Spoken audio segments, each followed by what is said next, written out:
ভাবছিলাম বিকেলে নাস্তার জন্য কিছু একটা তৈরি করব।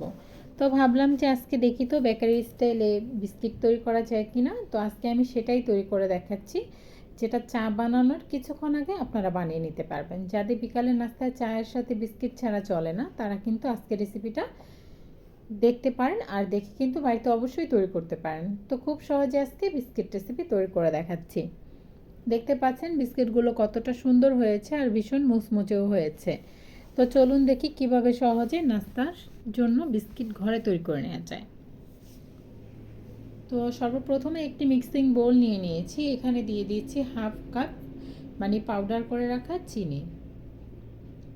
আপনারা হাফ কাপের থেকে একটু কম দিলেই ভালো হবে, কারণ বিস্কিটটা আমার মিষ্টিটা একটু বেশি হয়ে গিয়েছিল। তো আপনারা এখানে আর কিছুটা কম নেবেন।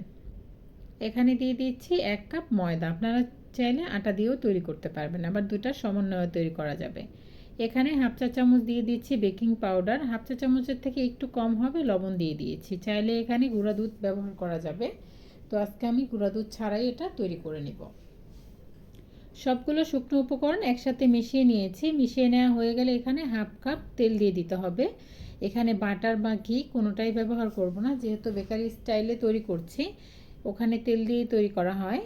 এখানে হাফ কাপ রান্নার তেল দিয়ে দিচ্ছি। এখানে কোনো রকম পানি বা দুধ ব্যবহার করব না, শুধু তেলের ভিতরে কিন্তু এই ডোটা তৈরি করে নিব। তেলটা দিয়ে দেওয়ার পর এটাকে ভালোভাবে নেড়েচেড়ে মিক্স করে নিতে হবে। এই ডোটা কিন্তু আমাদের রুটির যে ডো থাকে বা আমরা যেরকম মোগলাই তৈরি করি ওই রকম ডো হবে না, এটা একটু ফাটা ফাটা হবে। সেক্ষেত্রে ভয় পাওয়ার কোনো কারণ নেই। তেলটা যখন এই ময়দাটাকে স্যুপ করে নেবে তখন তখন আর কি দেখবেন যে খুব ভালোভাবে এটা বিস্কিটটা সেট হয়ে যাবে। এই তো হাত দিয়ে মাখিয়ে এরকম একটা ডো তৈরি করে নিয়েছি। 1 টেবিল চামচের যেই চামচটা রয়েছে সেটা দিয়ে আমি মেপে তৈরি করছি। আমি সবগুলো বিস্কিট একই সাইজের তৈরি করব, এর জন্য এটা নিয়ে নিয়েছি। বিস্কিটটা তৈরি করতে হবে হাত দিয়ে ভালোভাবে, এটাকে আগে গোল করে নিতে হবে। গোল করে কিন্তু আস্তে আস্তে করে চাপ দিয়ে সমান করে নিতে হবে, চ্যাপটা করে নিতে হবে। তা না হলে আপনি যদি গোল করে ঝাঁটা দিতে যান সেক্ষেত্রে ফেটে যাবে। এই তো দেখতে পাচ্ছেন আমি গোল করতে করতে এটাকে চাপ দিয়ে কিন্তু একেবারে চ্যাপটা করে নিয়েছি। আপনি গোলের মানে যেরকম একটা বল তৈরি করছি, তারপর যদি আপনি সাথে সাথে চাপ দিয়ে দেন এটা চারপাশ থেকে ফেটে যাবে। তো সবগুলো বিস্কিট এভাবে তৈরি করে নিয়েছি। এখন এই যে মাঝখানে যে আমি একটু ছিদ্রর মতো করে দিয়েছি, এখানে আমি একটি করে কিশমিশ দিয়ে দিচ্ছি দেখার সৌন্দর্যের জন্য। আপনারা চাইলে স্কিপ করতে পারেন, তাছাড়া এখানে বাদামও দেওয়া যাবে। এখন চুলায় একটি প্যান বসিয়ে দিয়ে এটাকে আগে থেকে গরম করে নিয়েছি। গরম করে এই যে বিস্কিটের যেই প্লেটটা রয়েছে এটা এখানে দিয়ে ঢাকনা দিয়ে ঢেকে দিব। ঢাকনা দিয়ে ঢেকে ঢাকনার যে ছিদ্রটা রয়েছে এটাকে বন্ধ করে দিব, দিয়ে এটাকে বেক করে নিব 20 মিনিটের মতো। 20 মিনিট পর আবার ফিরে আসব।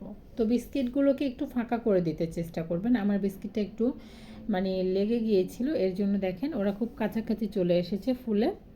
তো আপনারা একটু ফাঁকা করে দিতে চেষ্টা করবেন, এতে করে ওরা ফুলার যেই সুযোগ সুবিধাটা সেটা পাবে। বিস্কিটটা বেক করা হয়ে গেছে, এখন চুলা থেকে নামিয়ে নিচ্ছি। এটা এই পর্যায়ে খুবই নরম আছে, তো যখন এটা ঠান্ডা হয়ে যাবে পুরোপুরি বিস্কিটের মতো শক্ত হয়ে যাবে বা ক্রিস্পি হয়ে যাবে। এখন ঠান্ডা হওয়ার পর আপনাদেরকে পরিবেশন করে দেখাচ্ছি। দেখেন কতটা সুন্দর লোভনীয় হয়েছে আমার বিস্কিটগুলো। একটি বিস্কিট আমি ভেঙে দেখাচ্ছি। পারফেক্ট বেকারি স্টাইলে কিন্তু বিস্কিটটা তৈরি করা হয়ে গেছে। দেখেন এটা কিন্তু খুব নরম নয়, শক্ত। আমি একটু জোর দিয়ে এটা ভেঙে নিয়েছি। তো দেখেন চা তৈরি করার আগে এরকম একটা বিস্কিট তৈরি করে নিতে পারেন। আশা করছি সহজ রেসিপি ভালো লেগেছে। ভালো লেগে থাকলে অবশ্যই একটি লাইক দিতে ভুলবেন না। আর আমার পাশে থাকতে আমাকে সাপোর্ট করতে আমার চ্যানেলকে সাবস্ক্রাইব করবেন, নিয়মিত আমার ভিডিওগুলো দেখবেন, আর বেশি বেশি করে ফ্রেন্ডস অ্যান্ড ফ্যামিলির সাথে শেয়ার করতে ভুলবেন না। আশা করছি ভালো লেগেছে। আজকে এই পর্যায়ে এখানেই বিদায় নিচ্ছে। পরবর্তী ভিডিও নিয়ে হাজির হয়ে যাবে। তো আপনারা সবাই ভালো থাকবেন, সুস্থ থাকবেন।